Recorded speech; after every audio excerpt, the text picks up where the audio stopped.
जय श्री गुरु गौरांगा गंधर्विका गिरिधारी दादा विनोद बिहारी लाल जू की जय। नित्य प्रविष्टाम श्रीपाद परमहंसा परिविराचार्य अस्तुतर सतः श्रीमद् भक्तिवेदांत स्वामी प्रभुपाद की जय। श्री गौर गोविंद गोस्वामी महाराज की जय। श्री भक्तिवेदांत नारायण स्वामी महाराज श्री गुरुदेव की जय। श्री भक्ति विभा पुरी गोस्वामी महाराज श्री भक्ति प्रमोद पुरी गोस्वामी महाराज की जय। तजतिरुबा महोत्सव की जय। श्री भक्ति प्रज्ञान केशव गोस्वामी महाराज की जय। श्रीला भक्ति सिद्धांत सरस्वती ठाकुर महाराज प्रभुपाद की जय। माँ भगवत प्रभा श्रीला गौर किशोर बाबा जी महाराज की जय। सतम गोस्वामी ठाकुर भक्ति विनोद की जय। वैष्णव श्रीला जगन्नाथ बाबा जी महाराज की जय। श्री गोजा वेदांत आचार्य बरद विद्याभूषण प्रभु की जय। रसिक शिरोमणि श्रीला विश्वनाथ चक्रवर्ती ठाकुर की जय। श्री नरोत्तम श्रीवास श्यामानंद प्रभु त्राय की जय। श्री कृष्ण कविराज गोस्वामी प्रभु की जय। श्री अभिनवदास ठाकुर की जय। श्री रूप सनातन बातरा गुदाच श्री गोपादास रघुनाथ सद गोस्वामी प्रभु की जय। श्री स्वरूप गौरमानंद गौर आदि पार्षद की जय। नामाक्षर श्री हरिदास ठाकुर की जय। प्रेम से कहो श्री कृष्ण चैतन्य प्रभु नित्यानंद श्री अद्वैत गदाधर शिवासदि गौ भक्त वृंदम की जय। श्री श्री राधा कृष्ण गोपा गोपी गौ गोवर्धन रसत्मकवन शिला वृंदावन धाम की जय। नवदीप मायापुर धाम की जय। गंगा जमुना भक्ति देवी तुलसी महारानी की जय। समवेत भक्त वृंद की जय। श्री हरि नाम संकीर्तन की जय। सिंह भगवान की जय। भक्त प्रहलाद की जय। श्री जगन्नाथ बलदेव जो की जय। शरिदाम शरियाचार्य संप्रदाय की जय। गीता गो प्रेमानंदे हरि हरि।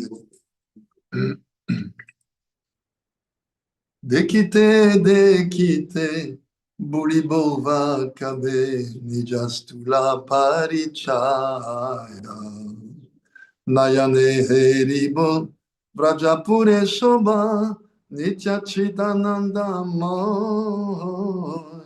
देखिते देखिते बुढ़ी बौवा कबे निजस्तुला परिचाया वृषभानुपुरे जन्म लोहिब जावते विवाह habe व्रजा गोपी बाबा होइब स्वभावा अनभवन रोहिबे। देखिते देखिते बुढ़ी बौवा कबे निजस्तुला परिचाया निज सीधा देहा निज सीधा नामा निज रूप स्ववसाना राधा कृपा बले होइब कबे कृष्ण प्रेमा प्रकटाना। देखिते देखिते बुढ़ी बौवा कबे निजस्तुला परिचाया जमुना सलिला आहाराने गिया बुझिब जुगल रासा प्रेमा मुग्ध होये पगलिनी प्राया गाइब राधारा जासा। देखिते देखिते बुढ़ी बौवा कबे निजस्तुला परिचाया जय राधे जय राधे जय राधे जय श्री राधे जय राधे जय राधे जय राधे जय श्री राधे जय जय Shri Radhe.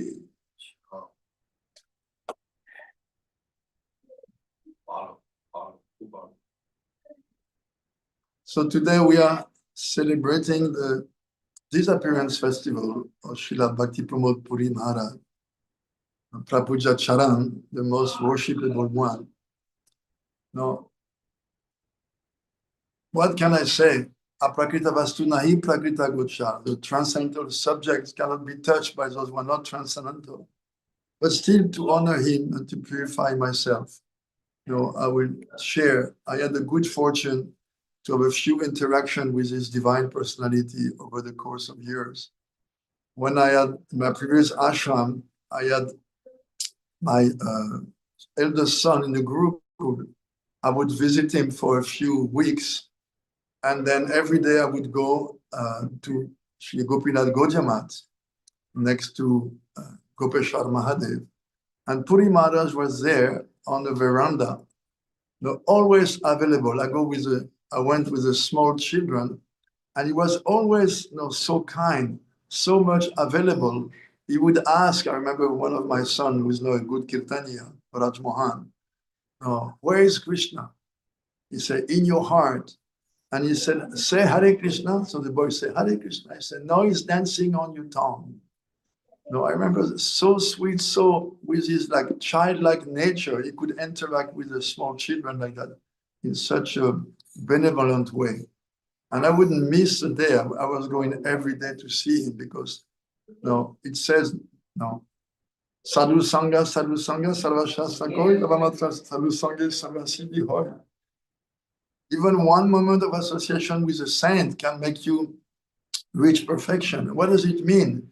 It means that by the association of someone whose whole being is saturated with a service mood and all the divine qualities of a devotee, which are mentioned in the Bhagavatam, 26 qualities of a devotee, all the qualities of a bhavuk devotee, fully detached, fully humble, not wanting to waste one moment. When you're in the presence of such a person, it's contagious. I remember Srila Gurudev would say, if you sit in the presence of a saint, even if he doesn't say anything, just by being next to him, atoms of bhav from his heart will come to your heart. And I had the personal experience of that with Srila Gurudev, the last festival in 2010 in Russia. Gurudev was in a small, ethnic house on the festival grounds. And I went to see him and he was just absorbed chanting. So I just sat in a corner of the room and suddenly he looked at me and said, oh, it's you? And he just kept on chanting. And I just remained very quiet, chanting, but not making any noise. And I could really feel, from Gurudev's heart, some, invisible, but undeniable moods were coming from his heart to me. And I was saying, this is what he said, this is working. It's not theory, it's really practical. So Puri Maharaj was like that. He's contagious. His devotion was contagious. That's my understanding of that verse. Even one moment, lava is a time to blink.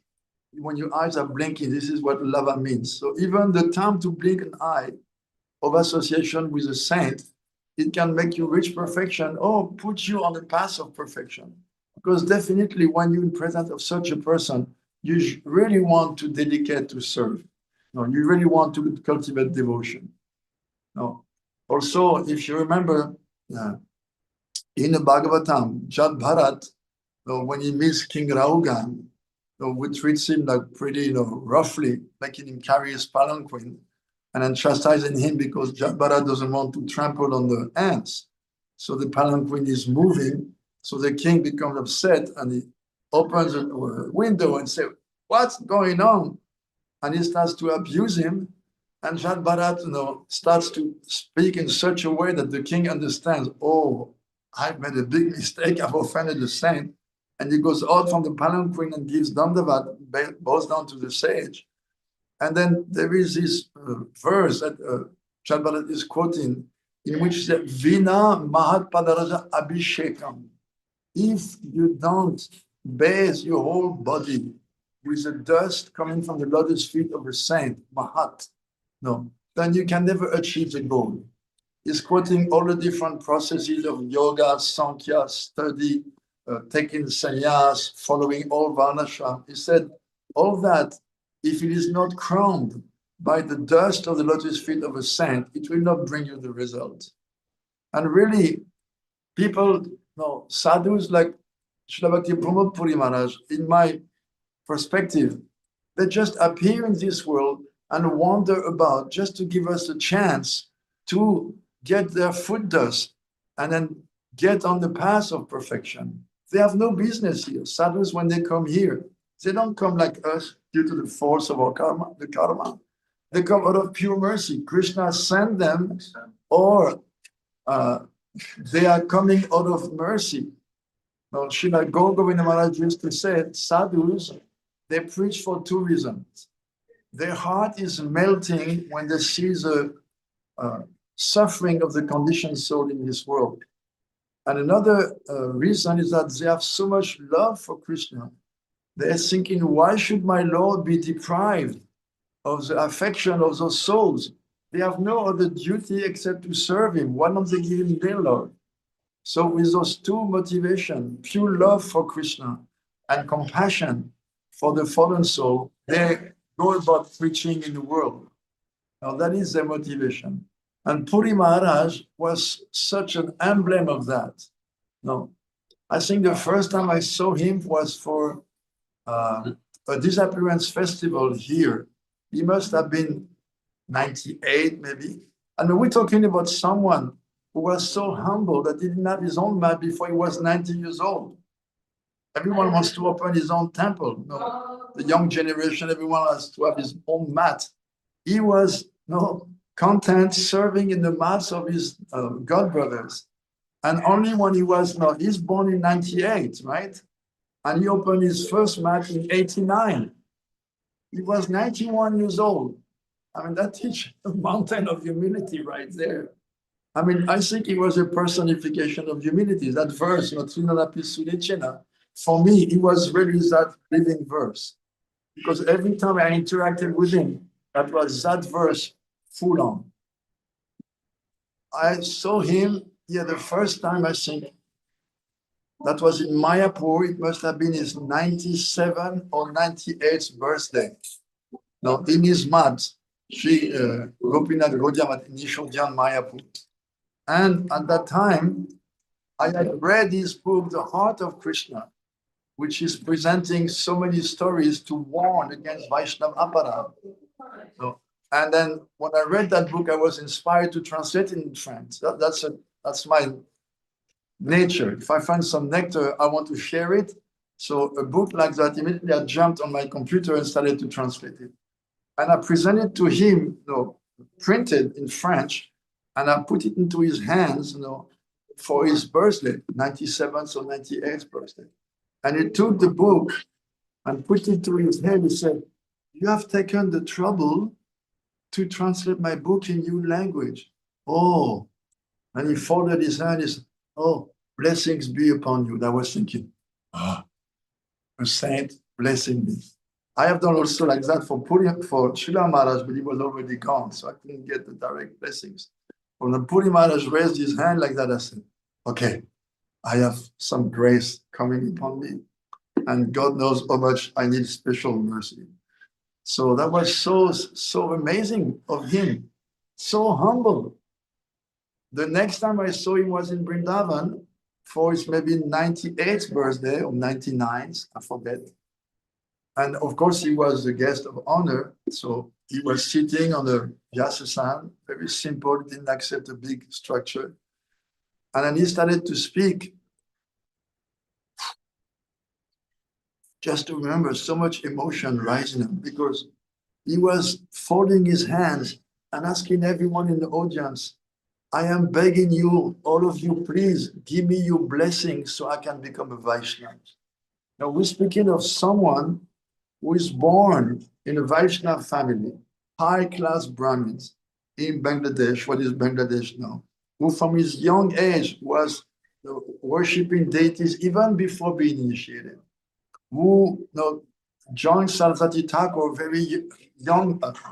And Saraswati Thakur, although he was still working, still studying, told him, "Stay with me in the mat." He was the only person allowed to stay with Saraswati Thakur in the mat and go on with his studies. And this person had a whole career of devotion since 1921. So 75 years later, he's there, folding his hand with humility just carved upon his face, you could say. And he's begging us, half-baked devotees, "Please give me your blessing so I can become a Vaishnava." I mean, I was just in tears, and everyone I looked around was crying. Everyone, every single person in the room, in the whole temple room was just crying. It was unbelievable. Can you imagine a saint, top-level Mahabhagavat, Prapuja Sharan, Mahashaya? Mahashaya means he has the highest aspiration, the foot dust of Srimati Radhika in her service, and he's asking us, "Please bless me so I can become a devotee." This is like out of this world. I could never forget that. Just to think about it, I just get too emotional. Imagine a saint of that caliber. I mean, when we ask, who did that? I did. No. Right? You do something good and somebody says, oh, who did this nice painting? Oh, I did. Oh, who made this nice offering? I did. But he said, please, no, give me your blessing. I can become a Vaishnava. After 75 years of practice, chanting 1 lakh a name a day. No, I saw him, I remember another time in Calcutta. I was writing a book on Guru Tattva to try to counteract some misconception in the previous institution. And I wanted some confirmation. But at that time, Srila Govinda Maharaj, my Siksha Guru, was touring Africa, so I could not connect with him. So I went to see Puri Maharaj in Calcutta, in the mat of Bhaktivedanta Madhav Maharaj. And I asked him, my question was, what is the level, to which level of bhakti corresponds Brahma Bhuta? Because we have our stages, you know, Adostada, Tata Sadhu Sangha, Bhajana, Kriyanata, Nirviti, Nishta, Ruchi, Asakti. Where is that Brahma Bhuta in there? And he said, when Nishta turns into Ruchi, just at this, junction between the two, that is Brahma Bhuta. And I was asking, but some people, they start to initiate much before that, and it becomes very Adhikarnai, they have no rights, they have no qualification. It became like, it was so soft, and suddenly it became very intense. They have no qualification to initiate before that. They have no qualification. So then Shripad Bodhayan Maharaj was there, and Maharaj was to take his lunch. So he took his lunch, and Bodhayan Maharaj said, I have to attend something in the office. Can you take care of Maharaj? When he's finished, just pick him up and take him to the bathroom so he can wash his hands and his mouth. So I was there. Imagine the golden opportunity to serve such a person that I would never get an opportunity to serve. So when he finished his meal, between him and me, there was a little bowl in which he had just washed his hand. So I was thinking, I need to get this out of the way so I can lift him. He told me, go behind him and lift him like that from behind. So I removed that, and he slapped mine. He said, this is juta, this is contaminated, because he had touched it. No. So, okay. I went behind him and I lifted it. He was light like a feather. I never saw anyone so light. He was so light, and I was thinking, I have a pure devotee in my arms. So I kind of carried him or helped him go to the bathroom, which was like a few meters away. And he washed his hands and mouth like that. I was just so thrilled and so grateful to Brian Maharaj, grateful for the phone call. We called him and he said, oh, please take care of Maharaj. And another time I came back to ask other questions. And when I came, he was chanting Anik, chanting Gayatri. That was before his lunch. So I thought, oh, good idea, he's chanting, I'll also chant. So I chant my Anik, then I stop, and he's still chanting. So I pick up my beads and I start to chant. 1, 2, 5, 10, 16, 20, 25 rounds. And he's still chanting Anik. Completely absorbed. I mean, it was more than 2 hours. And then he kind of came out from his bhav, and I was, oh, give me a gun. My Anik. What is my Anik like to that? I mean, he's going completely into trance. He's like probably visualizing everything the mantra described, like all the meditation Gurudev gave us for the Gopal mantra. I imagine. And I'm just like trying to focus, trying to follow like what Gurudev taught the Panchanga Diksha, okay? Take shelter, surrender, give yourself fully, think about the meaning of the mantra in your mind, mantra tachinta, and count, do the whole thing. And it's like completely absorbed, fully absorbed. Those persons don't belong to this world really, they're from another dimension. And you could really feel that in his presence. try someone communicating you from another world, but somehow, through his glances, through his smiles, through his simplicity, making contact with you. So, and that is his achar, his behavior, his vichar, his conception. They were the highest. I mean, I translated this book, The Heart of Krishna, then I edited The Heart of Sadhana. Somebody else translated, but I edited it. And in that book, you find everything you could think about Bhakti. Everything you ever heard about Bhakti and what you never heard about Bhakti, it's all there, backed. Every point is backed with verses. It's like a padati, a manual how to practice Bhakti. And it's bringing in so many different events that we never heard about because you have to read it for so long. This incident happened, and this deviation of this Sahaja group, and this particular nuance. I mean, it was a mountain of erudition. And then you could say he hid himself for years doing puja in Ambika Kalna because the king of Manipur, impressed by his purity, gave him the charge of the temple.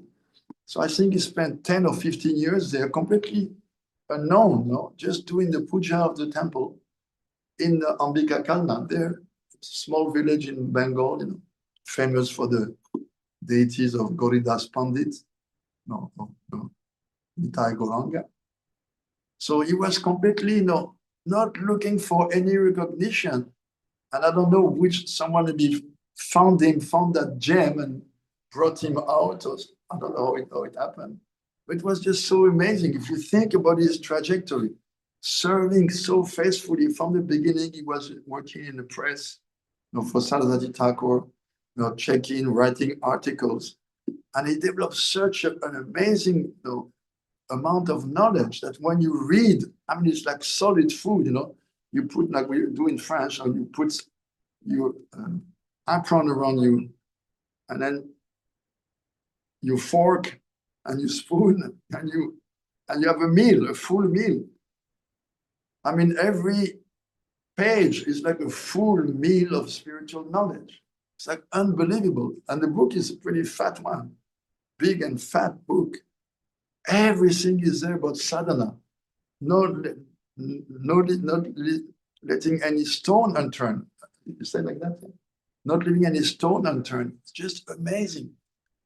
His contribution, amazing. And his vichar, his consideration. Like he has written a book about, is it My Glorious Master? Oh, I remember reading about 20 years ago, like a big, fat green book in which he remembers his guru and he prays to his guru. And I remember one passage which is just so amazing, in which he says, "Oh, Srila Prabhupada, what ecstasy it must have been for you to reunite with your Lord when you entered into Nitya Lila, when you left this world."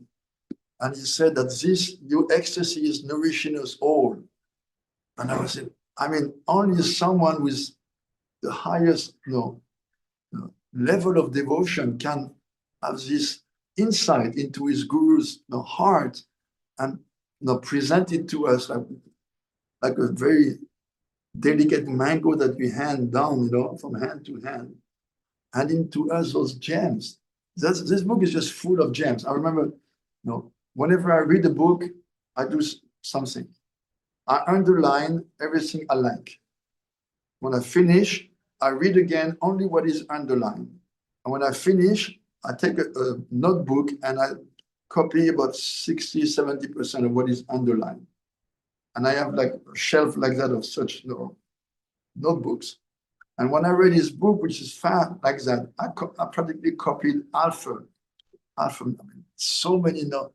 He's pouring his heart, and it's just wave after wave of devotional feelings that he's coaching on the paper, writing on the paper. It's like unbelievable. You just read and, oh my God, all those devotional insight. I mean, he's just pouring his heart for his guru, and you can have an idea what can really Guru Nishta mean, because that's what he's doing. He's presenting all this deep attachment he has for his spiritual master. No interspirit with no philosophical no conception, like no consideration. It's just a masterpiece. Every book I ever saw of him is just a masterpiece of devotion and of philosophy.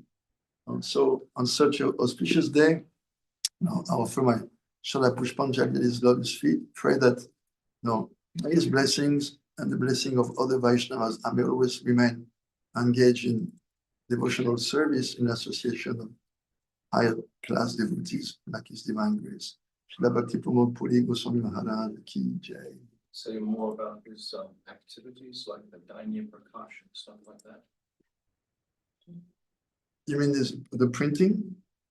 From the very beginning, he was asked to do that seva, that Dainya Prakash. Yeah, I mentioned that. Srila Bhakti Pramoda Puri Goswami Maharaj Ki Jai. Thank you, Maharaj. Actually, one Srila Bhakti Pramoda Puri Goswami Maharaj, he's done so much in our lineage. Like they used to call him the encyclopedia of our mutt. And there was when Srila Gurudev speaks about him, he would say that there was only two people that Srila Bhaktisiddhanta Saraswati Prabhupada would call with affection. Like in Hindi, there's something called Aap or Apni in Bengali, and Tumi in Bengali, meaning more intimate. And he would only call two people that, which was Srila Param Gurudev, Srila Bhakti Pragyan Keshav Goswami Maharaj, and Srila Bhakti Pramod Puri Goswami Maharaj. He was so close to them, and he so there's this, but Sripad Bhakti Vibhudan Bodhaya Maharaj has written a biography of Srila Bhakti Pramod Puri Goswami Maharaj. Currently, it's only in Hindi, but it is phenomenal. Like I was saying to Maharaj, like we can't wait for it to come out in English. But there he speaks about his relationship with Bhakti Ratna Thakur, who was the god brother of Srila Bhaktivinoda Thakur, and he grew up with him. So you start to see from just very young age that Srila Bhakti Pramod Puri Goswami Maharaj is in such high class association, and that's where he first started doing his seva for Radha Madan Mohan, I think it was in his village. And you mentioned some points about the way he was, and you highlighted it about his humility and how humble he was as a Vaishnav. What to speak about other aspects of him, there's so many. The beauty of our Guru Varga is that there's so many aspects of them that we don't get to hear much unless it's their appearance or disappearance. But when we do, we realize how connected we all are. It's not just our Gurudev and our Guru Param Guru Maharaj. The whole lineage of Bhaktisiddhanta Saraswati Prabhupada's sevaks and have come directly from Mahaprabhu himself. They've been sent by Mahaprabhu, and we're so fortunate to be in this position. I know that a couple of Srila Bhakti Pramod Puri Goswami Maharaj's disciples are on this call. I won't call them because I don't want to frazzle them, but what an honor it is to have a Guru Maharaj like that, and what an honor it is to have Vaishnavas that can tell us such glories about these beautiful Vaishnavacharyas that we have in our parampara, and how connected and how one they are with each other. So thank you so much, Maharaj, for taking time to speak about Srila Maharaji. I really, really appreciate it. Thank you, Maharaj. Thank you. I'm jumping now to his mat next to here in Radhakund to speak about him also. Wonderful. Wonderful. Jumping around. Thank you, Maharaj. Hari Hari Bol. Shripa.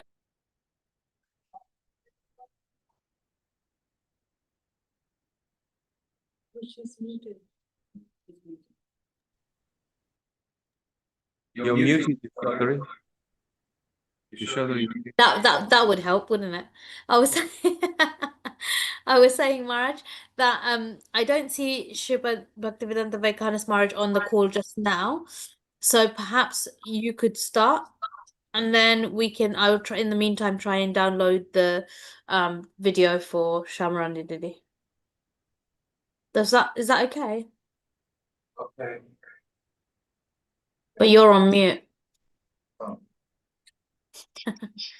Can hear you because it's coming from Siddhartha Maharaj's phone. Is that thank you, Maharaj. I'll download it. And then I know it's a little bit of a reverse order, but Are you able to access it okay? I think so. I'm just gonna try now. Okay.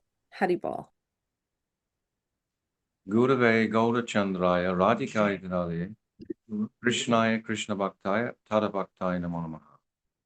I'm first of all offering millions and millions of Dandavat pranams unto the lotus feet of my most beloved Gurudev, Nitya Lila Pravishta Om Asto Tadasara Srimad Srila Bhakti Vedanta Narayan Goswami Maharaj.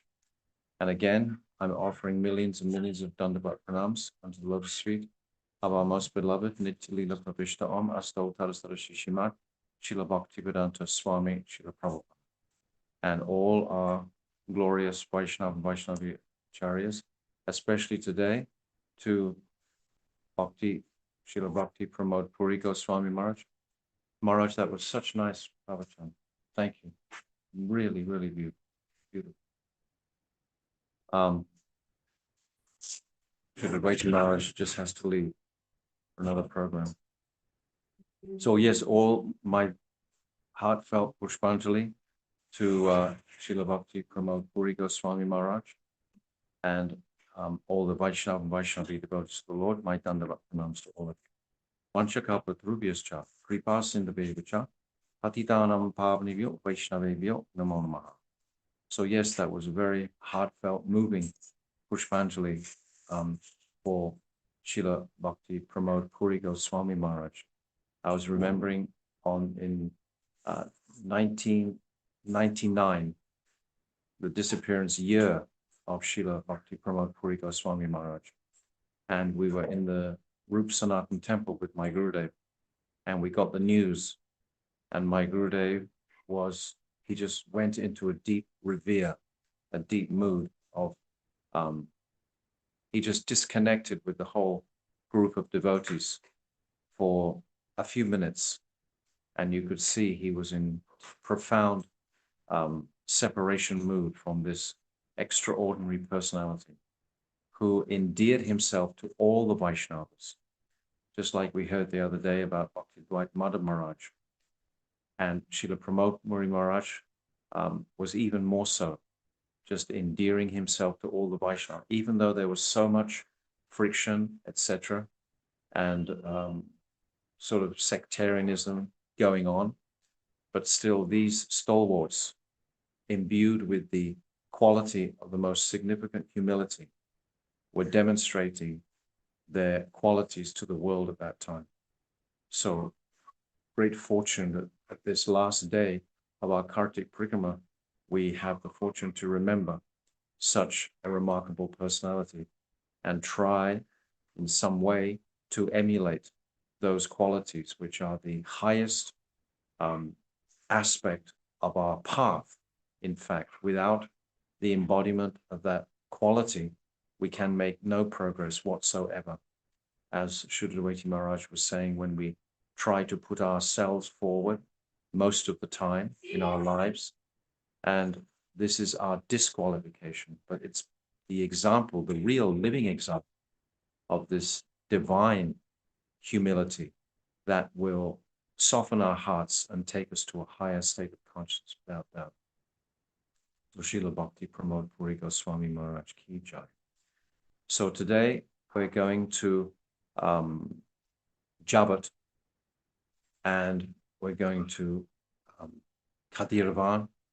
We're in the vicinity, if you look in the Midwest, basically, mid-northwest. Yes, this is the vicinity where we are today. And if you can expand the map in that area, you see where we're going to go. So Javata is about 3 kilometers from Nandagaon. You see where Nandagaon is? And then Javata is about 3 kilometers from there. So Javata, of course, is the home of Jyotila, Kotila, Abhimanyu, and of course, Sri Radhika is there. This is why when we heard about Terikadamba, how Rupa Goswami would situate himself in that place, which is exactly halfway between Nandagaon and Javat. So today, Sripad Vaikanas Maharaj is going to take us to Javat. He's not on the call yet, but as soon as he comes, he'll take us to Javat. And then we're going to go to the forest of Kokilavana, which we see is opposite Javat. So Kokilavana means that forest of the cuckoos. And there's many myriad of pastimes around Javat. This whole area is just saturated with pastimes. Very, very powerful, beautiful part between Radha and Krishna's meetings and the cow grazing pastimes. The whole family of Brijavasis is located. This is like the heartbeat of their activities. So in Kokilavana, it's just a very, very beautiful forest. And one time in Javat, they can hear the beautiful cuckoos coming from the forest of Kokilavana. But one day, Krishna was waiting in Kokilavana for a rendezvous, an abhisar with Sri Radhika. And Jyotila and Kotila had obstructed Radhika from leaving Javat. She couldn't get out of the house. And Krishna was understanding this. So Krishna climbed a tree and began imitating a cuckoo, but in such a beautiful way. But it was like a cuckoo. And all the Sakis, they heard it. And they immediately understood, oh, this is Krishna. This can only be Krishna because it's such an incredibly beautiful sound. And Jyotila also heard. So Vishaka came into Jyotila and said, oh, can you hear that beautiful cuckoo? And Jyotila says, yes, I'm listening to it. I've never heard a cuckoo sing as beautifully as this cuckoo is singing. And Vishaka says, yes, we're listening. Can we have permission to go out and see that beautiful cuckoo bird? Jyotila said straight away, yes, all of you, you quickly go. And you see that beautiful cuckoo bird and you take darshan of it. So in this way, they were able to actually escape their prison house of Javat and come into the forest of Kokilavana, where, of course, Sri Radhika would meet with her beloved Krishna for their abhisar at that time. So pastimes like this are saturated in the atmosphere around here. And also, all this area, there are many, many pastime places. There's a place called Anjanoka, which is the home of Vishaka. Vishaka stays in this place. Her birthplace of Vishaka is in Kamai, which is very close by also. But this Anjan is where Vishaka would often spend time. And in this Anjanoka little village today, there's a beautiful pastime how when the Sakis, they were decorating Krishna, decorating Radhika, giving her so many splendid necklaces, bracelets, etc. We read many descriptions in the Govinda Lilamrita and the Krishna Bhavanamrita about the dressing of Sri Radhika. And suddenly Krishna played his flute. Radhika was practically completely dressed and ready to come, but the anjan, the coryllium on her eyes, mascara, hadn't been put on. But she became too impatient when she heard Krishna's flute, and she ran to this place of Anjan. It's called Anjanoka today. And the Sakis tried to stop her. No, you can't. We have to finish your Shringara. We have to finish your decorating your eyes.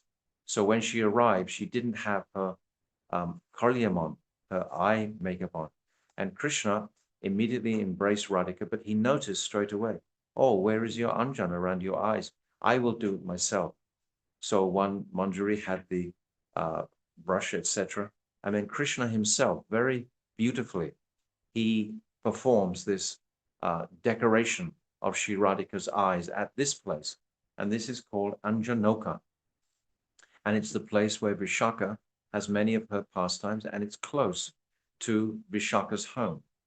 And also close by is the birthplace of Lalita Saki. Lalita Saki is in Kerala, a place called Kerala, which is very close by, a couple of miles away. So Vishaka and Lalita were born very close to each other. You will have it on the map. It's maybe there or not. Perhaps it's not on the map. It's a very, very small place. But understand this forest of Kokilavana is the principal place, and Khadiravana. These two forests together are very, very close together. Kokilavana is actually a subsidiary. It's like a smaller forest, and the main forest is Khadiravana. And you can see Khadiravana there beside Nandagram. So all this area is where we're talking about today. So yes, there's oh no, does that say Anjan? No. So, but just lower down here, you see a place called Parso. Yes, down. Yes, there, Parso. You see on the map. We're trying to familiarize ourselves with the land, the kingdom of Braj. And it's very helpful to examine and look at this map. By the way, if you want a copy of this map, you can contact, we can put a contact address of the local shop in Loy Bazaar, and he can send you a single copy. I don't think the postage is so excessive to US or wherever, but to have this map and to become familiar with it over the years, and then when you are in Vrindavan, you're just familiar with the locations and the proximity of where everything is connecting to. So this place of Parso is described where the gopis, they caught up with the chariot of Akrura.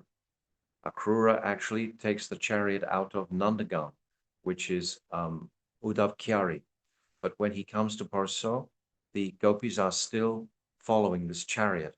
And at this place, Krishna says, I will return the day after tomorrow. So the day after tomorrow in Hindi is Parso. So this village became called Parso, that village today, where we remember the practically horrific pastime of Krishna being taken out of Braj by Akrura. So of course, this is a devastating pastime for all the Brijvasis when Krishna is taken out of Braj to come to the wrestling arena of Kamsa.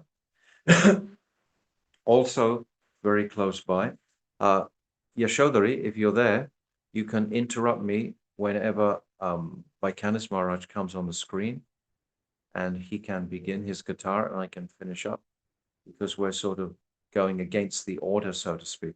I like I've got the video. I've got the video up as well for Shamrani Didi, if that helps. Okay, so we can do Javat now. Shamrani Didi has traditionally always spoken in Javat in front of Gurudev and all the Parikrama party. For so many years, she spoke these pastimes. She would also show us her new paintings in this pastime, in this place. And we would sit in Javat and listen to her Harikatha there. So she's very kindly made us a video because her time difference is too great to actually come on live. So she's given us a video of Javat. So we can hear that first, and then we'll come back to the rest of Khadiravana. There's still some very beautiful pastimes left in Khadiravana that we can share today. So if you'd like to show that, Shodhari.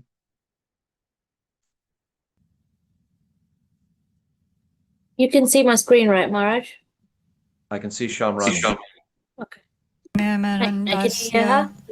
Jnananjana Salakaya Chaksurunmilitam Yena Tasmai Sri Gurave Namah Gurave Gaura Chandraya Radhikaya Twadalaye Krishnaya Krishna Bhaktaya Tadabhaktaya Namo Namah Yang Pravrajantam Manupetam Apeta Krityam Dvaipayano Virahaka Taruajuhava Putriti Tanmayataya Taravo Benedus Tang Sarvabhutaridayam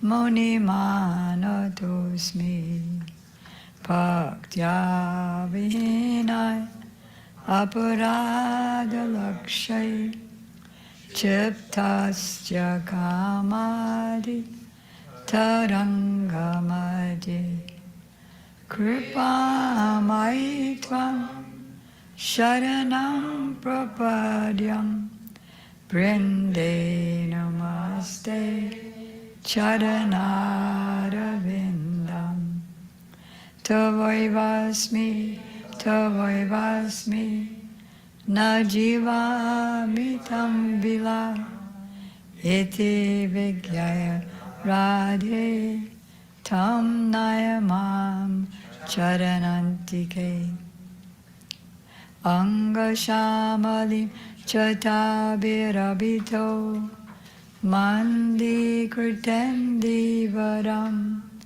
Jadyam Jagudaro Chisambagadatam Patambarasya Sriya Vrindaranyani Vasinam Ridilasat Tamabhiramodaram Radhaskanda Veshito Jalabhujam Dhyayamadamodaram Dhyayamadamodaram. First, I offer my unlimited obeisances in the dust of the lotus feet of my most worshipful Diksha Gurudev, Nityalila Pravishta Om Vishnupad, Astotra Sat Shishiman, Srila Bhakti Vedanta Swami Prabhupada, and the same unlimited obeisances in the dust of the lotus feet of my most worshipful Shiksha Gurudev, Shri Srimad Bhakti Vedanta Narayan Goswami Maharaj, and Shri Srimad Bhakti Vigyan Bharati Goswami Maharaj. To our grandfather gurus, Shri Srimad Bhakti Pragyan Keshava Goswami Maharaj and Shri Srimad Bhakti Siddhanta Saraswati Thakur Prabhupada, to all of his divine associates, and to all the beautiful assembled devotees and guests. Today is a fortunate day for us, because after many millions of births of accumulating spiritual pious merits called sukritis, and thus developing impressions on our heart to be able to make our way to this place called sanskars. We've come to Yavat, the place of Srimati Radhika's in-laws, which was built for her by her loving father, Sri Vrishabhanu Maharaj.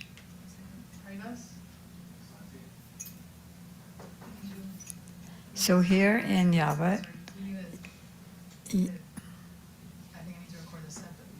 That's when we cut the, we need to send this to Bhakti Zoom to me. Bhakti Zoom? I'm doing it right here. Listen to me. I feel like a recording. Okay, it's recording. You can cut this. It's recording right now. Oh, sorry. No problem. So this place is called Javata, or Yava Gram. Gram means village, and Yava means the red lac that's worn by Indian ladies on their feet, and which Srimati Radhika always wore on her feet every day to assist in her beautiful amorous pastimes with Sri Krishna. As in other holy places, the number of pastimes here is unlimited. We'll just discuss a few. That's all we can do, being very limited in consciousness and time. So, I'm speaking from two books. The two books by Srila Viswanath Chakravarti Thakur. One is called Prem Samput, and one is called Chamatkara Chandrika. And you can see the two paintings, which are the covers of those two books on the wall. So Srimati Radhika is very inconceivable to Krishna. And he was always trying to find the ways in which to taste her moods. So one day, he came disguised as a demigoddess from heaven. And he stood very shyly with his/her head covered, not saying a word, and appearing in the distance in Srimati Radhika's courtyard in Yavat when her parents are away. So Lalita and Vishaka brought her forward and sat her down at Radhika's feet, and still, even with continual requests by Srimati Radhika, asking her who she is and why she was lamenting so much. Finally, Krishna replied, I am a demigoddess from heaven, and I got to watch your pastimes of Rasalila with Krishna. His flute playing entered all the way to the heavenly planets, and so I was able to hear. So Krishna played his flute, all the gopis came, and then in the middle of the dance, you left because Krishna was apparently giving as much attention to the other gopis as he was giving you. And so Krishna pursued you, he found you, he decorated you, and then he left you. And this gives me too much pain. And I've seen it again and again, how he's given you so much pain. You're the embodiment of all good qualities. But Krishna, he doesn't deserve you. This is Krishna speaking.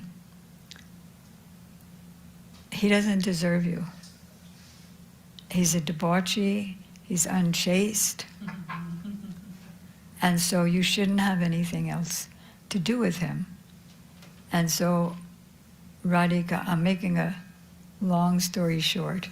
If you want to read the long story, we have the book here called Prem Samput.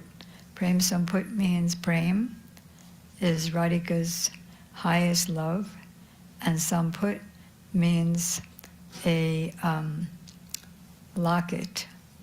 So in this episode, Radhika will be opening her locket that carries the secrets of her prem for Krishna, to Krishna.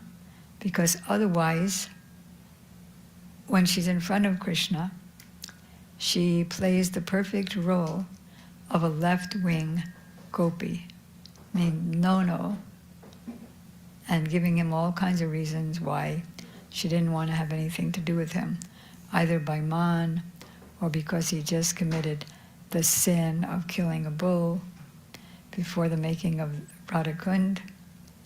And so here, not knowing at the beginning that she was speaking with Krishna, when this lovely but covered maiden from heaven criticized Krishna greatly. She said, you know, generally, if somebody criticizes someone that we love, we wouldn't want to have anything to do with them. But even though you're heavily criticizing my beloved, who actually has no faults, still, I don't know why, but I'm as attracted to you as I am attracted to Krishna. So if you just don't go back to the heavenly planets, stay here and live with me and be my permanent Saki, then I'll open up so many secrets for you. How I can love Krishna. The reason is that Krishna loves me the most. But in order to give some tension in our loving affairs, which increases the love, because if everything is just like a waveless ocean, then it gets boring. Like in Jagannath Puri, the waves are so high and interesting that people stand in front of the ocean there in Jagannath Puri as though they're watching television. So when there's waves of tension, when I'm in Man, then that increases my eagerness to bring Krishna closer to me, because I know that he can't be happy with any other gopi anywhere near as when he's with me. So I appear to be rejecting him, but actually I'm making his heart more and more towards my lotus feet. In fact, the name Javata, that's the place we're in, is the place of Jatila, Radharani's mother-in-law, Kutila, Radharani's sister-in-law, which the very name Kutila means very crooked. And Jatila, do you know the Rastafarians, I think they're called? They have these jatas, or these dreadlocks. The dreadlocks are very entangled, aren't they? So Jatila is just like that jata. She's very entangled, very convoluted. She never trusts Radharani. So, and of course, Abhimanyu. Abhiman means conception or self-conception. So, Abhimanyu, Radharani's so-called husband, has the conception that he is her husband. Actually, who is he really? He's really Krishna's shadow. Because Radharani can't, how could she marry anyone else but Krishna?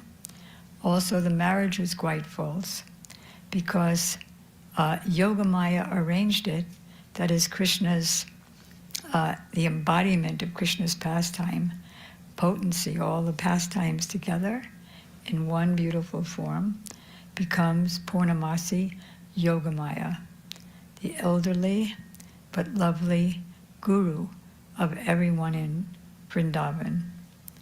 So by the will of Krishna, though Krishna forgets, that is Yogamaya, Krishna's shadow becomes Abhimanyu. And there's so many beautiful pastimes of with Abhimanyu. I'll deviate for 1 second.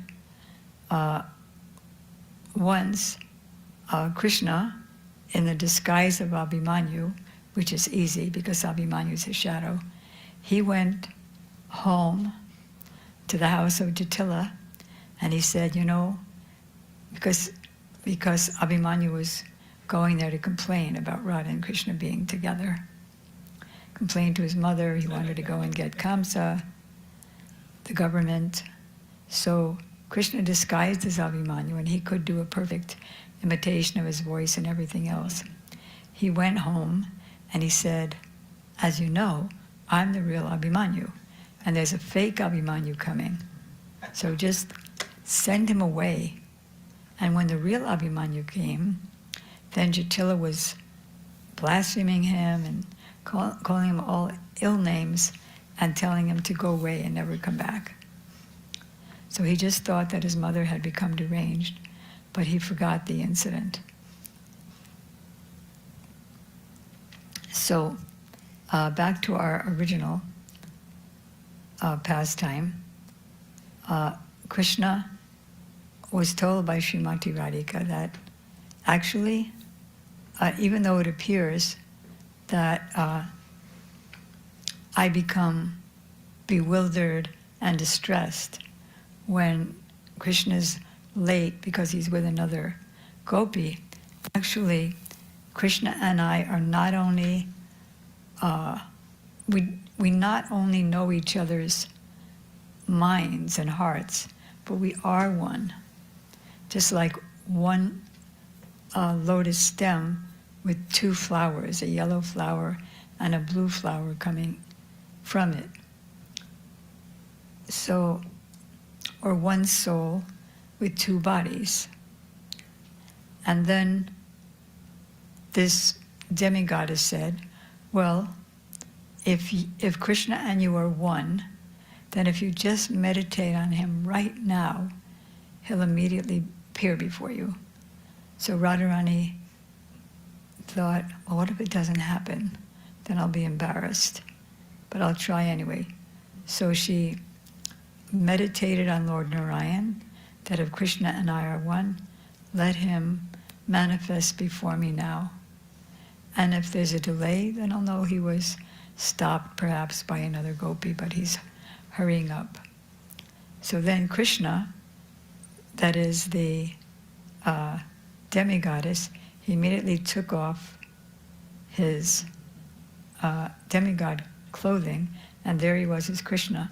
Lalita and Vishaka were there, and he told them, shh. And then he embraced Radharani, and they continued their beautiful pastimes together. The other one is Chamatkar Chandrika. What? This also happened in Yavat. Chamatkar Chandrika, Radharani is again in Man. Man means jealous, anger, or sulky mood. And Krishna tries all different kinds of ways to abate that man. So once he came to her with Kundalata. Kundalata is, Krishna has a cowherd cousin, cowherd friend who's also his cousin Subhadra, who is the son of one of his uncles. Nanda Baba has 4 brothers, 2 older, 2 younger. And so his wife is Kundalata, and his wife always assists in the pastimes of Radha and Krishna. A little bit on Krishna's side. So Kundalata brought Krishna disguised as a heavenly singer. Well, earthly, but then she visited the heavens. And Kundalata told Radharani that I brought Kalavati, and she is an amazing singer. And one time, Brihaspati came, and he heard her singing. He sang and she sang just like him.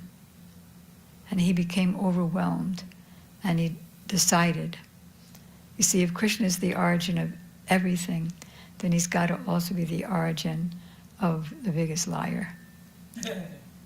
But his lying is worshipable, whereas ours is abominable. So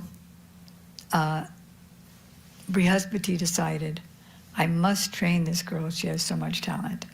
So he brought her to the heavenly planets and trained her for 1 year, and she just came back. And so she's heard about you, your glories, and she wants to sing for you. So Radharani approved, and then Kalavati sang so beautifully, so sweetly, that Radharani's heart melted, and tears came from her eyes. And so she wanted to what's the word? She wanted to reward this female singer, and Lalita and Rishaki were suspicious. So they kind of hinted and whispered, sent hints by their eyes, because in Goloka Vrindavan, they could speak books worth of information just by their eyes. The eyes can tell so many things that the mouth cannot. So they told Radharani, watch out, this is Shyam. And so Radharani told this Shyam, Krishna, that I want to reward you. I want to give you not only a necklace, but I want to give you a whole outfit. So we're going to do that right now. And then Kalavati said, because she had nakali, means imitation breasts, these two big flowers. And so I can't. And she was walking backwards. I can't wait now. My mother is waiting for me. I have to hurry. No, we're all, and I'm also shy. So Radharani said, what do you have to be shy about? We're all Sakis, we're all girls. And she and the other Sakis forced open his bodice. The two imitation flowers fell down. And then she acted as if disturbed and stomped out of the room. And she came back a few minutes later with Jatila. And she was wailing when she went to Jatila that Radharani and I have been friends for so long in Barsana, but somehow or other, that's when she's a child, somehow or other she got mad at me for no reason, and now she won't embrace me, even though we haven't seen each other for a long time. So Jatila came out upset with Radharani, that this is your childhood friend, and you won't even embrace her. So Radharani told a lie to Jatila about the real story, and then she said, well, I'd like to see Kundalata embrace her first, and then if she does, then I will forgive her. But Kundalata is Krishna's cousin, sister. They never embrace. And so Kundalata hesitated, but somehow or other, then Jatila was very, very upset. And she said, you two have to spend the night together tonight. I want to make sure that you're friends again. So she left and they enjoyed pastimes together.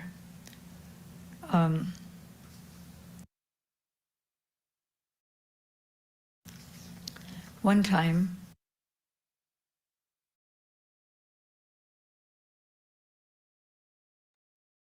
Haribo, Dandavat Pranams. I've had to stop the recording because it's an hour, and obviously we have so much more to cover. So what I will do is I will try and make this video available for anyone that would like to listen further to it. What beautiful, beautiful stories that Shamrani Didi spoke. It's Please so make it available, please. sorry. Please make it available, please. Yeah, I will.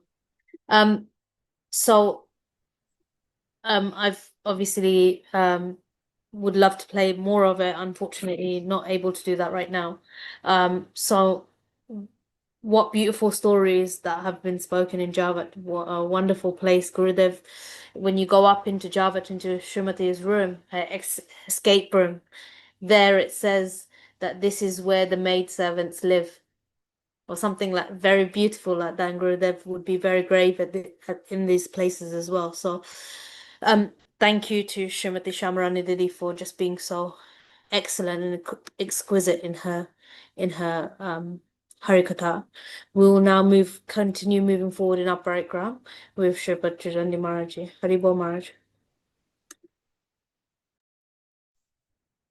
Oh, Vaikanis Maharaj is not here yet, huh? He flaked out. He got overworked. He was telling me today he was so single-handed in his mutt, he couldn't even see this morning. He has to do everything. So It's very austere. Yeah, he's suffering a bit today. So, Srila Gurudev ki jai, Srila Prabhupada ki jai, Rupananda Guru Varga ki jai, Shamrani Didi ki jai.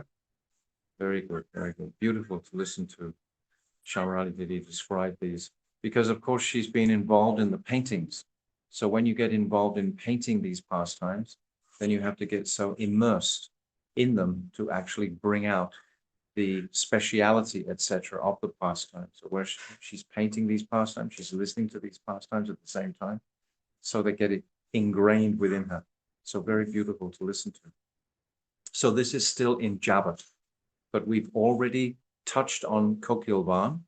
Actually, when you leave the little village of Javata, there's a small side road off the main road to Koshi. And when you come into Javata, there's the village of Javata, and then you go back to the main road and you cross over that main road and you come to the forest of Kokilavana, which today actually is like a popular ashram of Shanidev. Shanidev is actually Saturn in the heavenly world, the son of Suryadev. Yes, this is coming in to the place. This is a long time. This is Gurudev in the frontier. Huh? This is Kokilavana. Maharaj also, Baikanis Maharaj is here now. Oh, so let Vaikanis Maharaj conclude Javata, and then I'll just conclude Kokilavana. No problem. Conclude Yavat? What happened? Oh, you missed her. We spent so long in Javata, all over the place we've been, but we're waiting for you. Oh, you know what happened? I had miscalculated the time because of our daylight savings time. I was off by over an hour. Yep. Anyway, I was out of it. So, We had Srila Pramoda Puri Maharaj, beautiful Pushpanjali by Srila Dvaiti Maharaj, and we've had Shamrani. Shamrani has spoken about Prem Samput, and she's spoken. What's the name of that other pastime that she spoke? Yashodhari, what's the name of the pastime? The second one she spoke? Is it Chandrika, something Chandrika? Yeah. What was it? Chandrika. Chandrika. That's But there's it. 4 pastimes in there. So which pastime did she talk about? well, she sort of mixed a couple up. It was a bit like the doctor's pastime, the snake bite. Oh, that one is incredible. Yeah. But she didn't tell it incomplete, or we didn't watch it incomplete. So actually, you can tell any of the pastimes again because they're all ecstatic. So whatever pastimes you want to speak about Javata, you should go ahead and speak now. Well, that snake pastime has some really significant subtle tattva in it about Prem and about the Braj Basis, especially about Jatila. Jatila is maligned, sometimes unfairly. People tend to think of her in a mundane way. And yet she's so important for exciting and enhancing the loving dealings between Radha and Krishna. So I'll tell that pastime. It'll take a little bit of time, but how much time do I have?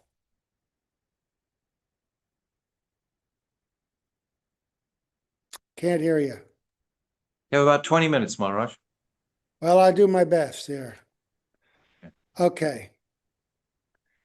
So, Agyanatimirandasya Gyananjana Shalakaya Chakshu Militanjena Tasmai Shri Guruve Namaha Guruve Gaurachandraya Radhikaye Tadalaye Krishnaya Krishna Bhaktaya Tadbhaktaya Namo Namaha Tavai Vasmi Najivami Tvayavina Iti Vigyaya Radhe Tvam Nayanam Charanandike Vancha Kalpatarubhascha Kripa Sindhubhya Evacha Patitanam Pavanebhyo Vaishnavebhyo Namo Namaha.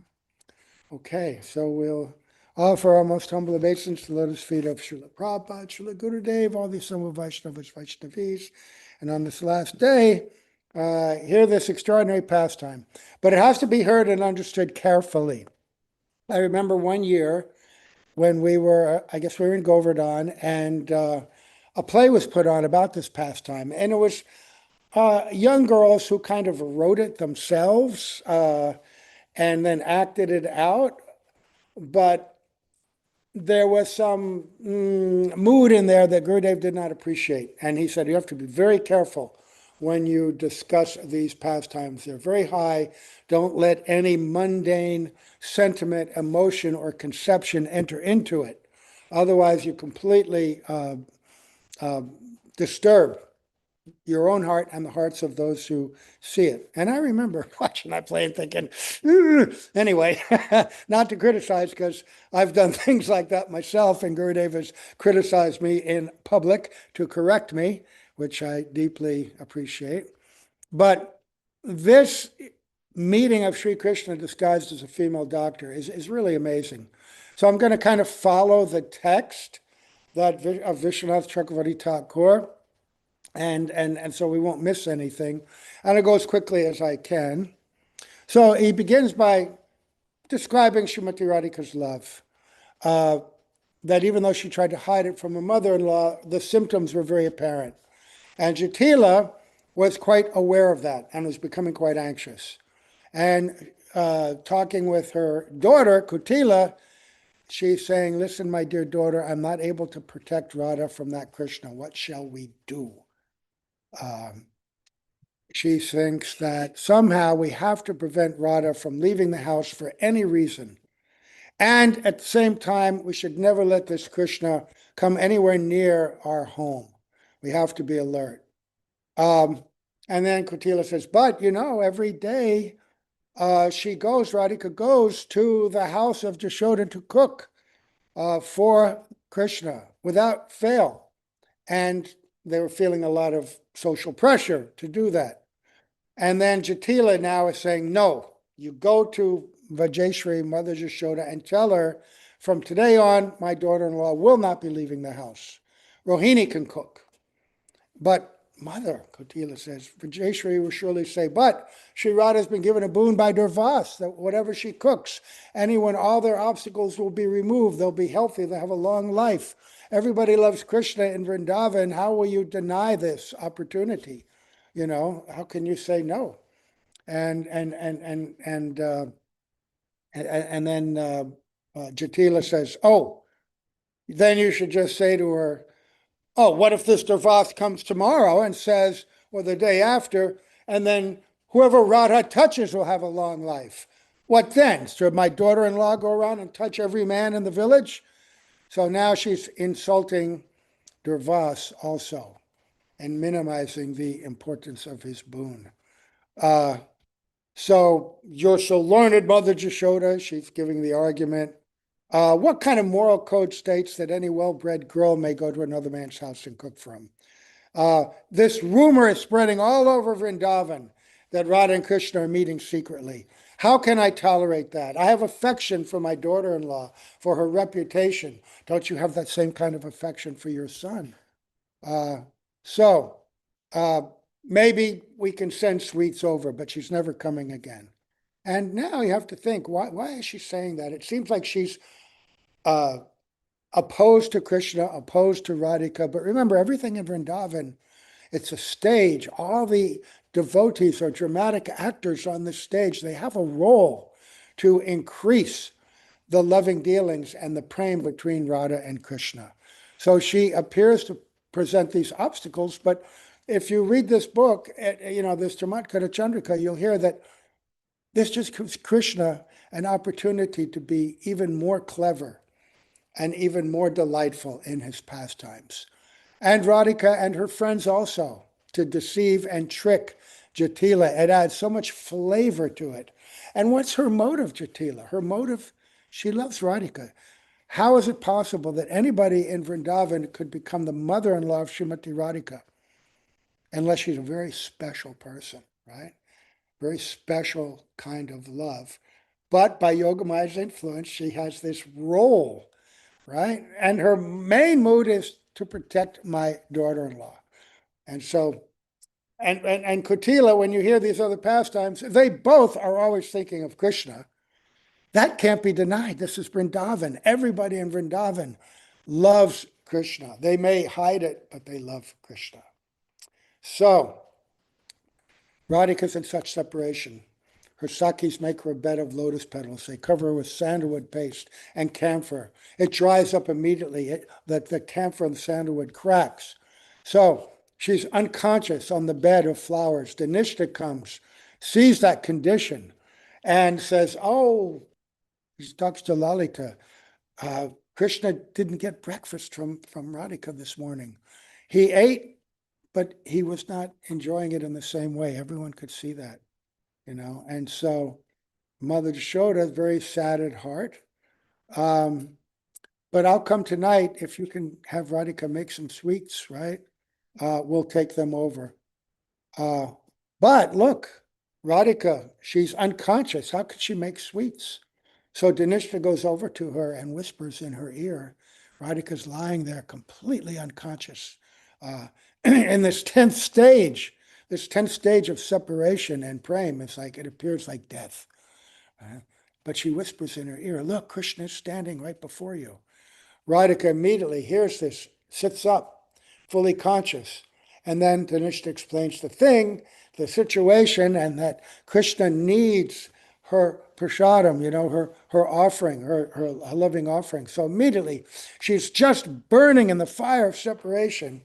But now she orders Rupa Manjari, prepare the kitchen, light 100 fires, right? Give me my small pan. I'll make 4 times the amount of preparations I usually make.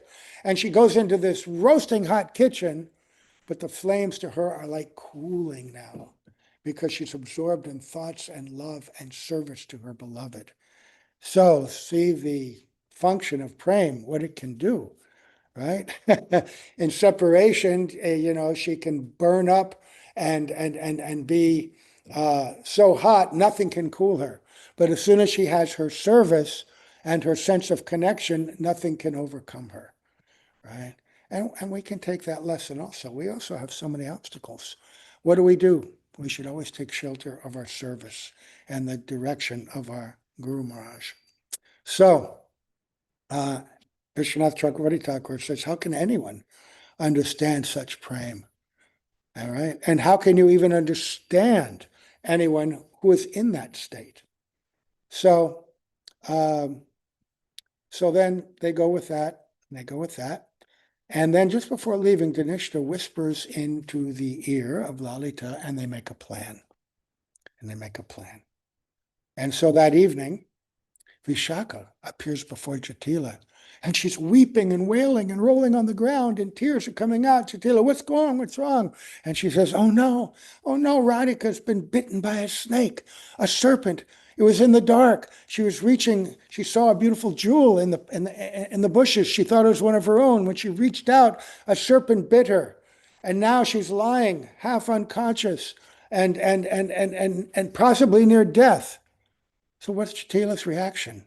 She's horrified. I'm doomed, she says. A thunderbolt has struck my head. She's sobbing and weeping.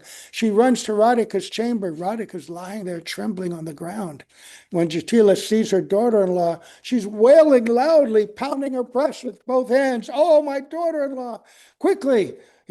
She talks to Kotila, tell your brother, right? I'll remind you, to bring that snake charmer fellow, he can remove the poison from my daughter-in-law. But then she talks to Radhika and says, how are you feeling? Radhika says, don't bother bringing that snake charmer. I won't let any man touch me. If he touches me, I will immediately give up my body. But Jatila says, no, you're ill. These regulations, they don't apply in an emergency situation. Radhika says, no, I am a chaste woman. If any male who's even learned in mantras, touches even one of my toes, I will leave this body. My vow of chastity is firm. Oh, don't speak like that, please. It's an emergency. In such a condition, you may eat something you wouldn't ordinarily eat, touch something you wouldn't touch. When danger threatens, there's no fault in using these mantras, but Radhika's firm.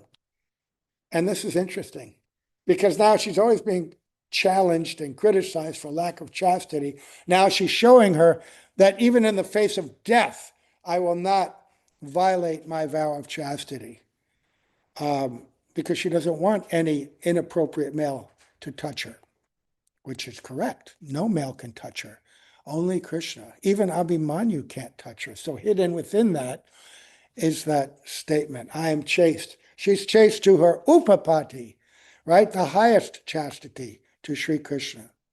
So then someone suggests, oh, you should call Hari Krishna.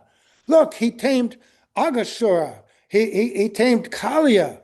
With a mere glance, he brought back the cows and the cowherd boys who were dead from drinking that poison. He could just come here and look at your daughter and immediately she'll be cured. And then Radhika says, oh, the pain caused by the false accusations I've suffered regarding that Krishna is more painful than this burning poison. Anyone who tries to have him come anywhere near me is my lifelong enemy. Oh, so she's playing them now. And then Jatila says, I'll go to Purnamasi. She knows everything. She knows all the tantras, all the Agama scriptures. She must know what to do. So Vishaka says, yes, let's go there. I'll tie a string around Radhika's wrist to try and slow the poison, but it's only going to work for a short while, maybe an hour, hour and a half. If it goes past that, if it reaches her head, nothing could save her. So off they go, Jatila, Kutila, running through the forest to meet Purnamasi. But by the arrangement of Purnamasi and the devotees, Gargi's there, the daughter of Gargacharya, and says, oh, my daughter, have you learned the art of these snake mantras from your father? And she says, no. Gargi says, no, but my sister, younger sister, has learned all these, and she's here. She's visiting us, right? So what's her name? Oh, her name is Vidyavali. She lives with her husband's family in Kashipur. Kashipur, right? The place of all the Mayavads. And she's visiting our parents' home in Mathura. She came to visit here yesterday, and she's in our house right now. And then she says, oh, Gargi, Jatila, I fall at your feet. Come to our house with your sister. Purchase me and my son with the charity of your nectarian mercy. She's so concerned, so wanting. So they arranged to go. Meanwhile, they've dressed Krishna already for this. They've prepared him. And he's dressed like a beautiful young girl. And when Krishna's disguised, no one can recognize him, even Radhika herself, when he's been dressed up and disguised, when he was like a female singer and other situations. So they all go there and they see this beautiful young girl. And then Gargi says, oh, my dear sister Vidyavali, you've heard the name of Sri Vrishabhanu Nandini. She's famous throughout Braj, endowed with all good qualities. Today, terrible calamity has befallen her. She's been bitten by a jeweled serpent. Her body is filled with poison. Her mother-in-law and her sister-in-law have come to see you. You should go to their house at once. But now Krishna, wanting to fan the flames of everybody's love, these transformations of prem, Jatila is practically leaving her body herself, worrying about her daughter, right? But Krishna, he does this. He's not, he says, oh, what? You speaking to me in this way? I'm chaste and pure. I'm the wife of a Brahmana. You think I know about this uncivilized art of snake charming? Because that's a low-class art, right? But she does know it. My family, my father's well-known throughout the universe, right? My husband is an illustrious family. I come in such a noble lineage, and you want to defame me in this way? And so Jatila, she begs, oh, please, please, please come. And then Vidyavali rebukes her and says, what? You're not aware of the tradition of a Brahmin family. You think we wander around the forest like you cowherd women, right? We're Brahmanis. We don't do such things. Oh, please, please, please. You have to come. And then Gargi chastises her sister a little bit and tells her about the nobility of the gopis and their families and all their good qualities. and you should come. You know, the qualities of people are more important than this external lineage. And also she chastises her. These Brahmanas of Kashi, they're so hard-hearted. They're against Lord Vishnu. Don't tell me anything more about them. Ever since you moved to Kashipur, you've become harsh like them. Now Vidyavali becomes a little softened, right? Okay, please don't be angry with me. I'm dependent on you. I'll do whatever you ask, but I have a great fear. What is that? I've heard the reputation of this Krishna, this son of the king, Nanda Maharaj. I'm afraid that if we go along the path to your house and he's there and he even casts a glance on me, I'll feel so polluted, you know, I want to give up my life, right? He has no respect for anyone, even Brahmanas. I can't stand that disgrace. And then Garga says, don't be afraid. I'll travel with you. We'll protect you. So off they go. And then they go. And then Vidyavali explains that this poison is to be removed by mantra and medication. The mantra's in my throat, the medicine's in the tambul I chew. It will be empowered by the mantras I chant. Will she take this, Jatila, will your daughter-in-law take the tambul from my mouth? Oh, yes, of course. You're a Brahmani. There's no consideration of pure and impure, you know, when it comes to medicine. You know, even kings would take it. What to speak of my daughter? So they go, and everyone receives her respectfully. And then Radhika's lying there in the room, covered in a clean white cloth. And she explains, I have to touch all the parts of her body to determine where the poison is, right? And meanwhile, I'll chant the mantras and time to time give her the tambul. And so he does this. Now, what's happened? Now, Radhika was such a separation. Now her beloved is there disguised, and he begins touching her feet in front of everybody. They have to remove the cloth, but it's all a room full of ladies, so no one's worried. But he's there in that condition, just like the young girls in the Jamuna, you know, he is seeing them. Only a husband can see the lady like that.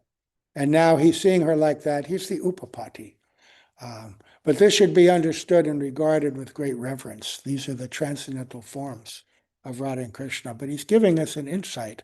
And so step by step, he's touching different parts of her body. When he comes to her breast, he lingers there for a long time because he's so charmed, right? When we sing the beautiful Kripa Kataksha Ashtakam to Srimati Radhika, her breasts are glorified like golden globes, right?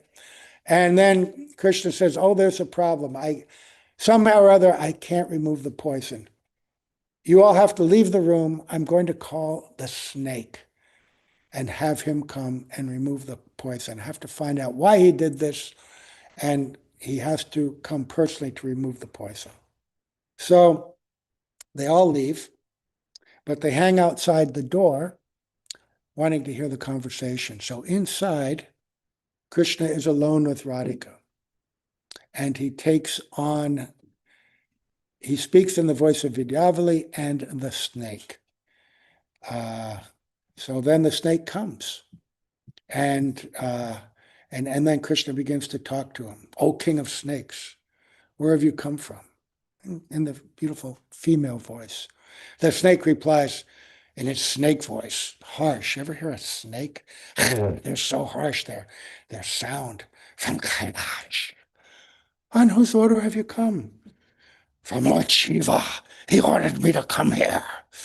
What was instruction? To bite Chatila's son, Abhimanyu. Kill him. What did Abhimanyu do? What was his crime? Oh, he has not committed any offense, but his mother has committed two. Then why did you not bite Abhimanyu's mother? Because Jatila will experience a greater burning when she mourns her son than she would through the fire of my venom. That is why I did not bite her. Then why did you bite Abhimanyu's wife? Why didn't you, instead of him, why did you bite Radha? Durvas, the best of sages, have given the blessing of Sobhagyavati to Sri Radha. the crown jewel of chaste ladies, because he has given her that blessing to be a woman whose husband is alive. Abhimanyu cannot die as long as she remains alive. Durvasa's boon and Sri Radha's chastity are extremely powerful.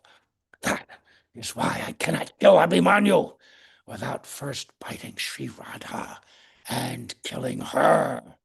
Today, I bit Sri Radha, and at dawn tomorrow, I will bite Abhimanyu. The rest of Jatila's life will be filled with fearsome suffering as she mourns both her son and her daughter-in-law. Vidyavali then asked, please tell me, what are the old woman Jatila's two crimes? Jatila's first offense was to defame the sage Durvas. Right? Remember? He ridiculed her. She ridiculed him and his blessing, who's a manifestation of Lord Shiva himself. The second offense was to falsely accuse Nanda Maharaja's son, who is the very source of Sri Hari, the worshipable deity of Lord Shiva. By confining her daughter-in-law to her room, Jatila has created an obstacle for Nandanandana, Sri Krishna, to get his meals. Because of these two offenses, Jatila and her daughter Kutila will weep in lamentation for Sri Radha and Abhimanyu for the rest of their lives in Brajmandal. Oh, Jatila heard this. Oh, alas, alas, my son, oh, my daughter-in-law, oh, my very life here. Will I never again be able to offer the blessing? May you both live long. Oh, Vidyavali, I'm surrendering at your feet.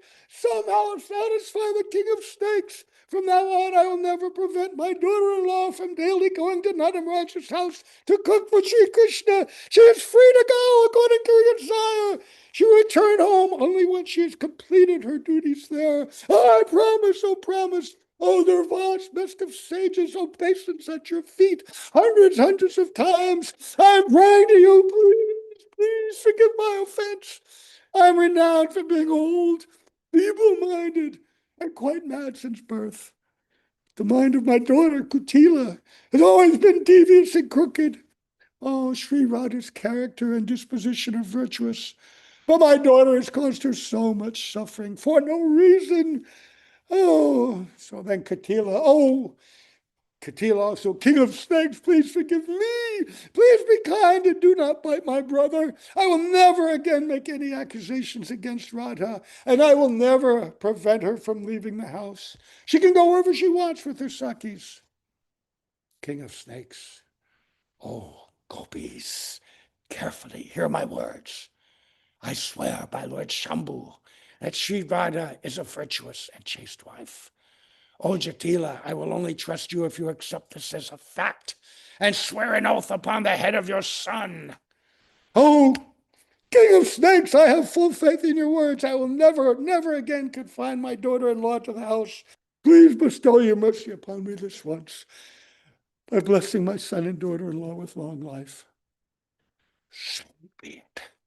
I am completely satisfied with you, old lady. You should also worship sage Durvas and offer him good food. I shall now remove the poison from Sri Radha's body and return to Kailash. If you wish, you may falsely accuse your daughter-in-law of having some relation with Sri Krishna. I will not be angry with you for that. But from this day forth, if you ever prevent her from going here and there, I will be so enraged, I will immediately bite your son and daughter-in-law, and they will both die. So then Vidyavali calls out, Gopis, now you can be supremely blissful. The snake has removed the poison and disappeared. Vishabhanu Nandini is completely cured. Ask Radha, how do you feel? I don't feel any burning sensation anymore. What was that sensation? Separation. Of course not. Krishna's there. They had this beautiful, intimate relation. Now, everyone's bowing the feet, and Gargi and Vidyavali say, well, we better go home now. But and then Jatila says, what? It's midnight. You can't go late at night.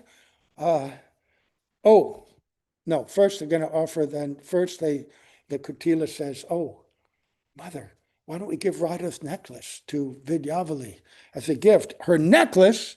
Why only a necklace? Give all of Radhika's jewelry to her, right? And so then, the most amazing thing, and this is really important, again, to see how extraordinary Jatila is in arranging for pastimes with Radha and Krishna. Radha and Krishna are sitting there, Krishna disguised as Vavali, and Radhika takes all her own ornaments and in front of everybody is decorating and dressing Vidyavali. And internally, she's marveling. Something I could never even do in front of my Sakis, right? This intimate dressing of Krishna, right? My mother-in-law is having me do in front of everybody. Previously, I thought my mother-in-law was my enemy. Now I know she's my greatest benefactor, right? I, I'm doing this not only in front of my Sakis, but in front of her and her and my sister-in-law. And generally, I have, this contrary nature. I want to show man, but today I had to be completely submissive. That's fine. Let it be, because now I've fulfilled a desire which I had such a long time. I tasted tambul chewed by my beloved. Oh, this is just the most wonderful, extraordinary experience that she's relishing, right? And so she says, oh, my mother-in-law, Providence, you are blessed. I offer my homage to you, sing your glories. You've orchestrated the most amazing pastime. And then Vidyavali says, well, now we have to go home. It's late. And Jatila says, what? How can you go home? It's the middle of the night. Happily rest here tonight. And Gargi says, yes, we should obey your words because a trace of that deceitful snake's poison may still be there in our hearts, not completely dispelled. When someone's been bitten like that, they should stay near the doctor, right? So Kutila and Jatila said, yes, yes, so be it. Let Vidyavali, who is learned in mantras, rest happily together with Sri Radha on the flower bed in the room on the roof. And so he concludes and he says, Sri Radha and Sri Krishna are most adept in relishing divine pastimes. The ingenious artistic sports they manifest are magnificent waves in the ocean of pure spiritual amorous love. The Sakis also dance incessantly in this sporting arena and the waves of merriment in the ocean of prema. So many extraordinary moods being shared and revealed to us by incomparable Vishwanath Chakravarti Thakur. What a gift from Gurudev and our Guru Varga. I did go a little bit over, but what are you going to do? I could have stopped at any time. Beautiful, Maharaj, beautiful. Too much beautiful. It's such a Maharaj, great time. do you know what it reminds me of when you used to do when you used to do plays in US, you guys used to Yeah. do plays together in US. I just felt like I was watching a real theatrical performance happening right in front of my eyes. Just that, what do they call those actors that is just one actor between and plays different roles? Oh, mono something. I can't remember it now. But it was fantastic. I felt like I was watching it unfold right in front of me. So thank you, Maharaj. Well, plays are fun. Plays Yeah. are fun. Gurudev loved plays. Srila Prabhupada loved plays. Drama plays. Gurudev would weep at times when plays were put on, especially in New Braj, that the moods that they had, their dedication to keeping things right. Yeah, it's fantastic. All right. So we offer obeisance to all the devotees. And what, is this it? It's over now? Tomorrow, one more day. Well, we're just saying, thanks for the memories, everybody go home now, tell everybody how great it was. No problems. Don't tell it all now, Maharaj. There'll be nothing for you to say tomorrow. Well, I got my own little class, but maybe I have to take a day or two off. We're all like Arjun's chariot at the end of Parikram, all worn out. jump off the chariot, it burns to ashes, these bodies. Anyway, it was great. I'm so grateful for the opportunity to participate in this month-long parikram. Couldn't have done it without your inspiration and determination to put this on. And of course, with Chaitanya Maharaj, he's been doing it year after year. His enthusiastic encouragement as well. I'm indebted. I'm greatly indebted. Right? So we are So, indebted to you, Maharaj, completely indebted to you. Fantastic. Yeah. And we've got a couple more pastimes to roll through because we just touched on Kokilavana a little bit, but actually we've got to go to Khadiravana. We've got another little pastime here. There's a place called Umrao, and we're going to go there. And there's a place called Chatta, and we're just going to discuss this together. It's one small pastime. It's not as dramatic as the one you've just described, but it's still very glorious. The one you've just described is just astonishing. Chamatkara. Yes, this is the book, Chamatkara, astonishing. But this pastime is also astonishing. One time at Chatta, a village called Chatta, Krishna was sitting on a rock, looking very regal. And then Sridham, he produced an umbrella like royalty. And then Balaram, he sat next to him like a minister. And then Madhu Mangal sat in the middle like a court jester. And Arjun and Vishal, they began to offer homage as if they were subjects. And then Sridham and Subal, they boldly declared, actually, this is Chhatrapati Maharaj. This is the king of this whole area. We declare Krishna is the king of the whole area. Then they gave Krishna a very beautiful cloth and they honored him in a regal royal way. This is a place called Chatta. So they honored him like this. And then all the Sakhas were proclaiming that Krishna is the king of this whole area, this whole forest of Khadiravana. And then Krishna, he sat back very regally and he says, yes, and you should spread the word that if there's any of those girls, if they just come and pick flowers from my kingdom, they'll have to answer to me. I am the king of this province, and you must guard against them pilfering all our beautiful flowers and creepers from here. And you spread the word that I am the king and I am in charge, and anyone who trespasses, they'll be dealt with. So the Sakhas, they go out and they spread this word. And then the Sakhis, they hear this proclamation from Krishna. And Lalita Sakhi, of course, who's the most pragalbha, she's the most bold, then she sits Radha on a beautiful rock. Then they decorate her with a beautiful royal cloth. And all the Sakhis, they declare Radhika is the queen of this forest of Khadiravana. And Chitra Sakhi, she holds an umbrella, and all the other Sakhis, they come in front. Tungavidya begins chanting beautiful regal mantras, and they declare Radhika is the queen of this province. And then Radhika declares, now we have to go and do battle with those naughty boys, those Sakhas. And if they bring their heavy cows into our areas and start breaking the flowers and so on, they have to be captured. So thousands and thousands of Sakhis, they get these flower sticks and they come charging out towards where the Sakhas see them. This like army of Sakhis coming, and they flee, they run. But Madhu Mangal, he can't run so fast, so they capture him and they tie him up with flower garlands and they bring him in front of Sri Radhika. And Madhu Mangal, he begins to weep and cry. It wasn't my fault. It was that Black Krishna's fault. I was just following what they were saying. Nothing to do. You can come whenever you like. And he's complaining bitterly like this.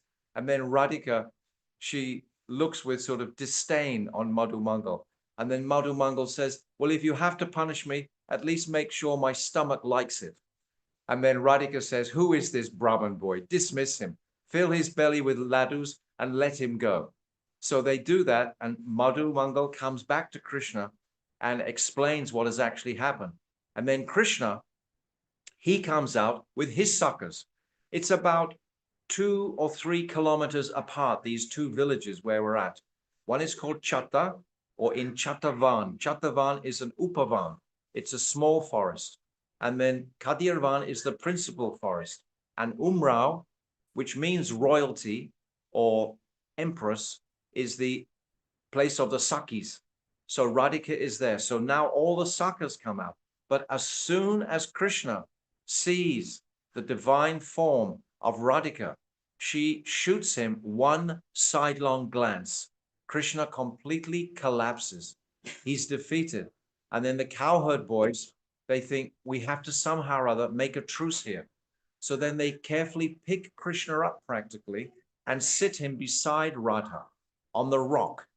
And then Krishna comes to his senses, and then Krishna and Radha, they make a treaty. Radhika is described as Umvrata, the empress of this land, and Krishna is the king. So then they declare this is the king and queen of this province. But then Krishna, he says, no, I will always be submissive to the queen of this land. So this place, this village is called Umrao. And our most esteemed Lokanath Goswami, he had his Bhajan Kutia very close to this property, very close to this place. And a place called Kishori Kund, which is very close by. And he would meditate because there's many, many pastimes I've already described. The birthplace of Lalita is here. The birthplace of Vishaka is here. That's Kerala is the birthplace of Lalita. This is right in this forest of Khadiravana. Khadiravana is right next to Varshana. So all of these many, many beautiful, sweet pastimes are taking place here. And Lokanath Goswami has his Bhajan Kutia. And Lokanath Goswami, he was meditating and he had a desire in his heart to worship a Thakurji. Yes, this is Lokanath Goswami's Bhajan Kutia here. And he had a desire to worship Thakurji here. Then a Brahmin came and presented him with some deities of Binod Bihari. And Lokanath Goswami's heart melted. And then that Brahman just disappeared. And then Thakurji spoke to Lokanath Goswami and said, quickly feed me. I'm very hungry. Lokanath Goswami, he held those deities to his chest and he quickly arranged for some offering to be given to them. And then he made a julad, a bag, to carry them around his neck. And he carried all around this area these beautiful deities of Binod Bihari. And we have a picture of these beautiful deities, Binod Bihari. These deities of Binod Bihari were installed in Vrindavan in the Gokulananda Mandir. But they are the Pratibhu deities today in Gokulananda. The original deities of Vrindavan, of Binod Bihari, are actually residing in Jaipur today. And you can see them there. They're very beautifully worshipped there today. So Lokanath Goswami, who is Manjulali Manjari in his spiritual form, worships here. And often his brother, Burgaba Goswami, whose appearance day it is today. Burgaba Goswami, it's his appearance day today. Appearance day today. And Burgaba Goswami is the uncle of Lokanath Goswami.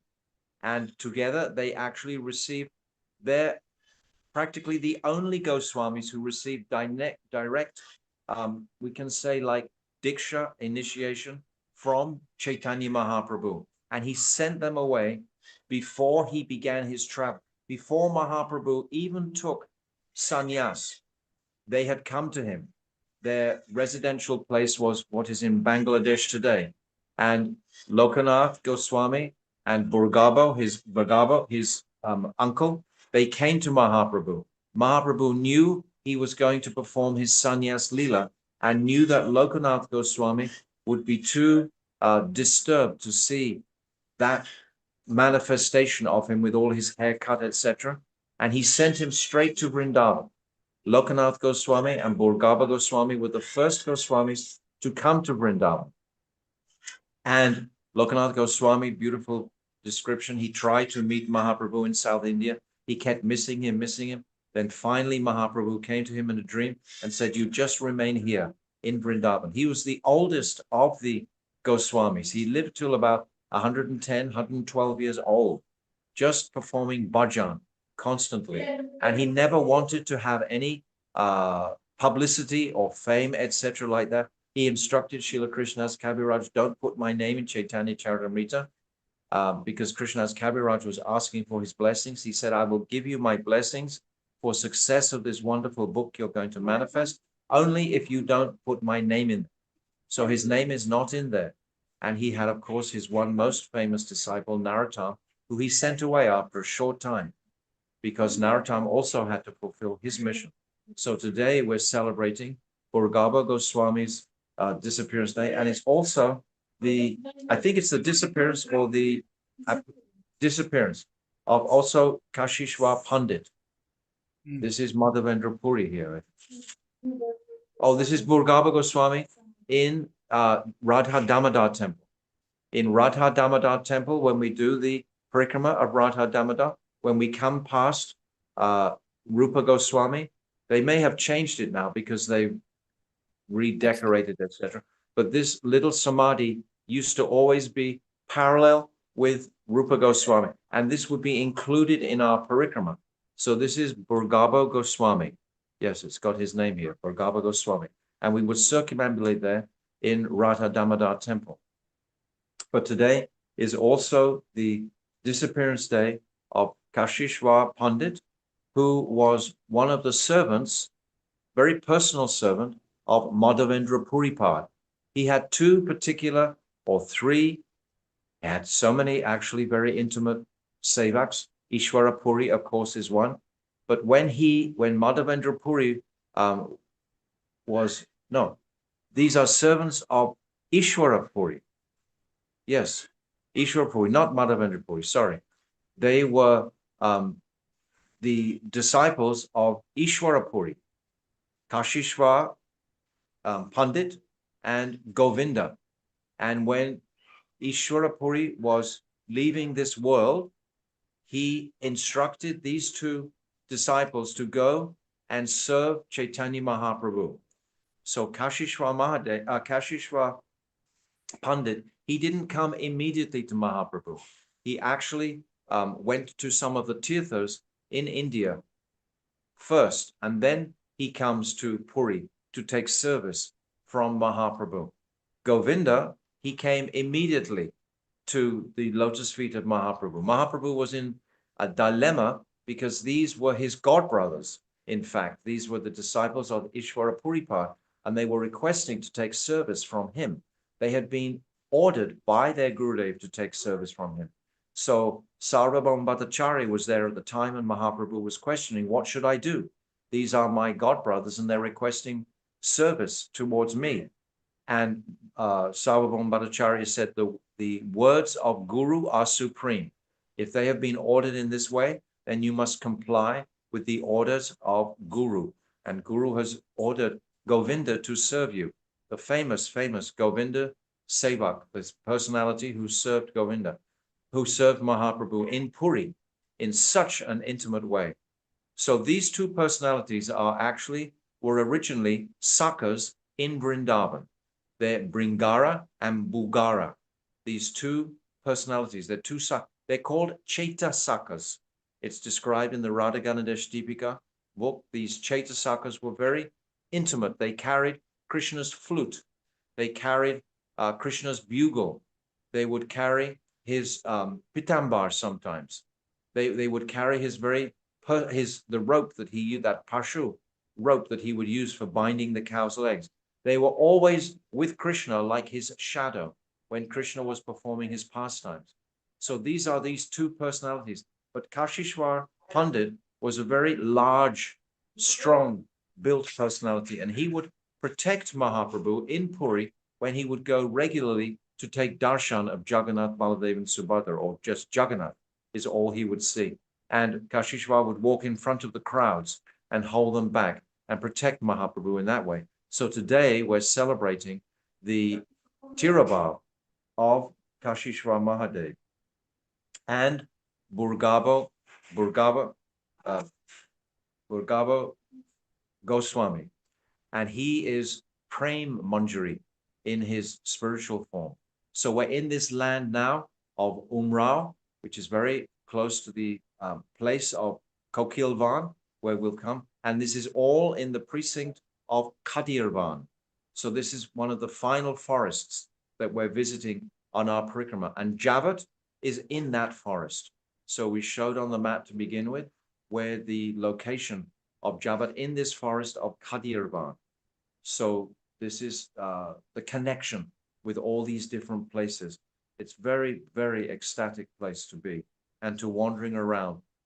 We don't spend so much time on our large parikrama with Srila Gurudev. He would talk about these places, but we didn't go there.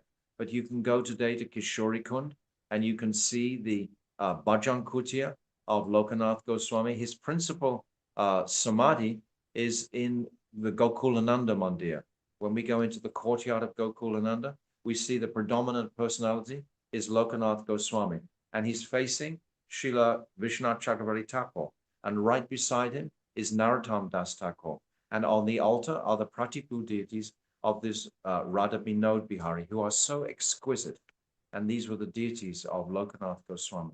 But all these pastimes take place in this forest of Khadiravana, where we've come very close to the proximity of Javata.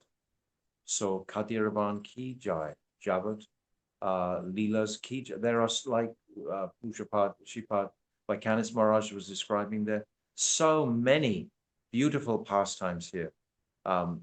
Wonderful. He was describing how Krishna is bringing out so many specialities of Bhav by performing these astonishing pastimes, chamatkar pastimes, in Javata in particular, right in front of Jyotila. It's quite remarkable, these pastimes, quite remarkable. So yes, this is Jyotila, Kotila, and Abhimanyu. This is in Javata. These are the three. These deities were actually found in a cave in Nandagaon by Chaitanya Mahaprabhu himself. When Mahaprabhu he spent about 10 days in Braj, but because the Sham Bhav was increasing in his heart rather than the Radha Bhav that he wanted to taste, he only stayed for about 12 days in Braj. But he discovered these three, you missed it. Back. Yes, back. These three deities. These are the deities in Javata. This is Jyotila, Kotila, and Abhimanyu in Javata, not the other deities. It's these deities. And they were discovered in a cave in Nandagaon and brought to Javata because that's their traditional home. And today we see them beside the beautiful deity. If you show us yes, open that screen right out as much as you can. More. This is one of the most beautiful Thakurjis of Sri Radhika. She looks so much like a teenage girl. She has a beautiful little spot, a dimple on her cheek, but she's an exquisite deity, absolutely beautiful. So this is Radha Kant. Radha Kant. Very beautiful deities in Javata. And we sit in this very small village of Javata and we hear these beautiful, astonishing chamatkara pastimes.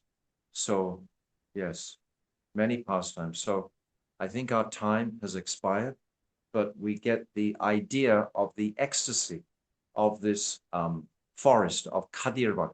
I can remember sitting with Gurudev just on the edge of Varshana and him indicating very pointedly with his hand, oh, this is Khadiravana in this star, pointing towards Nandagaon. And in that Nandagaon area, just on the other side of Nandagaon, this is the forest of Khadiravana. Also, it's the home, Sahare, of Upananda, who's the elder brother of Nanda Baba, and his son, Subhadra, who's married to Kundalata, who we discussed in the pastimes previously. So Kundalata is the cousin sister of Krishna. And Shamrani Didi was explaining that embarrassing proposition that Jyotila wanted Kundalata to embrace Krishna right in front of Radhika. And so we have that beautiful past. But you can see all the names of these places. So just try to appreciate the speciality of this very intimate circle in the middle of Braj.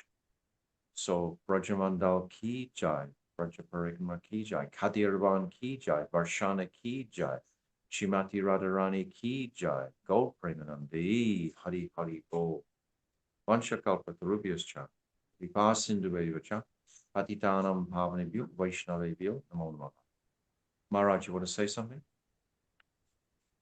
when you showed that picture at Kishori Kund where we'd all go, or looking down into that courtyard, Yeah. that's the place where the local Brajbasid would serve us such big, thick rotis and jaggery, gur, Yeah. and chach. Raj, You remember? yeah. We were Yeah. always so hungry because we'd gone for so long, and they every year they would serve us that breakfast, And locally they had made. buckets, those chapatis, those huge chapati, Braja. Yeah, big, thick bread rotis. Yeah, Yes, yes. thick chapatis, right? Yeah. Very, very tasty. Maharaj Yeah. always picks up on the eating items because he's a cook. It's very good. Yeah, yeah. Beautiful. Beautiful. And it was such delicious chach too. They really know how to do it. And Without- one time they even brought out pickle, Indian Yeah. homemade pickle. Oh yeah, it is a wonderful place. Oh, Wonderful good. place. Very good. And you can get as much chach and rotis and jaggery as you wanted. Yeah. Limited. Remember Janardhan from Venezuela? He became he was sadhu, became Sagar Maharaj. Yeah. Sagar Maharaj, yes. Yeah. He hated chach. We always hung together. We were very friendly together, you know. And I'd say, "Here comes the chach." He goes, "I hate chach." I said, "Well, give me your chach." And I'd take his chach and give him roti, you know, because I like chach. Very nice. Very nice. Beautiful, Maharaj. A beautiful area, so tranquil, nice, smooth Yes. sandy road, big lake, you know, wonderful Hardly area. any traffic or congestion in this whole area where we've been today. Like Yeah. Javata, it's very isolated. Kokilavana itself is almost like isolated, although the temple today is very big because they worship Sunny Day. So they all come for that material benediction. But A the giant statue of Sani on the road as you're driving in, that terrifying black, huge black body and head. It's terrifying. Yeah. Yeah. He has a beautiful story of his manifestation from the wife, the Chaya, the like hologram wife of Sandhya, the wife of Suryadev. And anyway, that's another story. Jai Maharaj, Jai Maharaj. If you want MC? tomorrow. Did you tell the Yeah. cuckoo story in Yes. Kokilavana? Oh, you Yes. did tell that. All that first up. That's a beautiful Who's story. there? Who's there? Yes. Yeah, Yeah. I wasn't in for that. Yeah, I'm Yeah, sorry. yeah. Watch it on YouTube. Yes. Maybe Yeah. 2 weeks, get some time. All right, great. Thank you. Thank you. Thank you both. And thank you to Shamarani Didi also, and to the Lady Maharaj for an explosive ending to our Kartik Parikrama. Tomorrow we will be officially closing our Kartik program. So we hope that everyone can join. The Maharajas will make some small closing harikatha. We have a couple of videos, and then we'll open the floor up to devotees if they want to say something very small and concise, because there's loads of people, and we don't want the program to go on for too long. But yeah, just want to say thank you to you four for today. And then Marge is sitting in the background somewhere listening in. I've noticed that he's been watching for the last couple of days. So Haribon and Nemi Marge and the Pranams to you. yeah, so tomorrow we have that program. It'll be our final program. It doesn't mean that we're going to stop baptism. It just means that we're going to end this 30-day program. Everyone can eat tomatoes tomorrow and aubergines and sesame We seeds, can and shave up. you can shave so they look like newborn babies. I always whenever I see all of the marriages when they've all shaved up, you all look like literally newborn babies, and you look We so feel all like of you it. look Don't worry. radiant. We feel like You all look very radiant with your clean faces. So we're looking forward to seeing you all with those radiant baby faces tomorrow as well. And so we will close with You won't see me Damian. because it's early morning for us, so we won't Okay. have time to shave. I'm going to be all straggly. But No, see, it's okay. when you die as come an on the next old, day, Maharaj, and show us. You can come on the next day, show us. We'll have a Yeah, special or Zoom send, for you. yeah, or send us a picture and we'll share it in the group. when you die as an old man, you die all straggly and wrinkly with no hair hardly. And then when you're born, you're the same way, all straggly and wrinkly and bald. So yeah, that's how we look like newborn babies. Yeah. Yeah. Didn't think of You're- it that way, but okay. Thank you, Marge. Okay, so we'll do closing kirtan and we will see you all tomorrow. Damayanti Didi, are you there? Just let me check. Oh, yeah. Damayanti Didi, I'll ask you to start you. Oh, very good. Is someone pressing buttons for me? Okay, Haribol Didi, Dandavat Pranams, please. Nama Om Vishnupadaya Radhika Priyatmane Shri Srimad Bhaktivedanta Narayani Iti Namine Nama Om Vishnupadaya Shri Guru Prishtaya Bhutale Shri Srimad Bhaktivedanta Madhavi Iti Namine Guru Guru Chandrai Radhika Tadale Krishna Krishna Bhaktaya Tad Bhaktaya Namo Namaha Dandavat Pranam Sri Dandi Maharaj, Vaikanas Maharaj, Sudat Vaiti Maharaj, and Nemi Maharaj. I am going to sing Palyadasi Kori on page 115.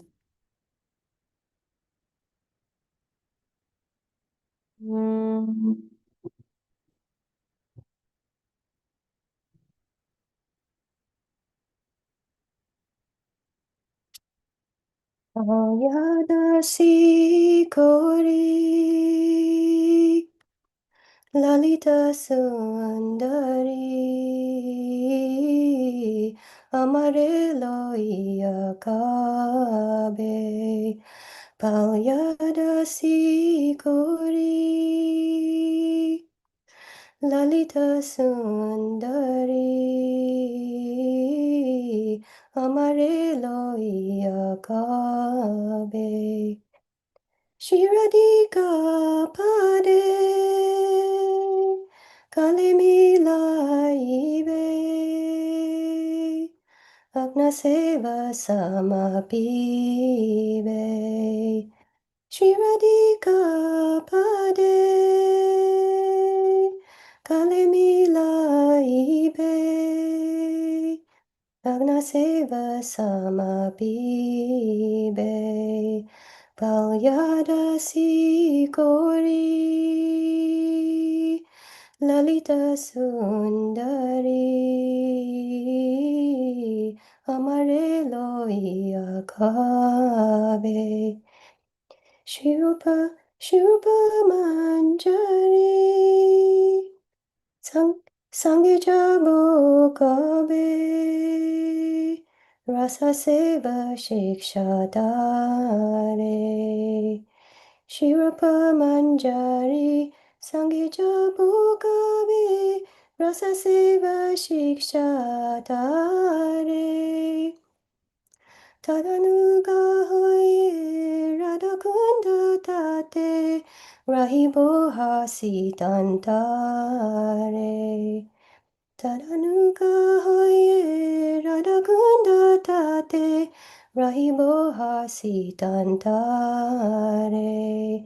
Palyadasi kori Lalita Sundari Amare Loia Kabe Shri Vishakapade Sangita Shikibo Krishna Lila Rasamaya Shri Vishakapade Sangita Shikibo Krishna Lila Rasamaya Shirati Manjari Shirasa Manjari Oi Besa Besadaya Shirati Manjari Shirasa Manjari Oi Besa Besadaya Palyadasi Kori Lalita Sundari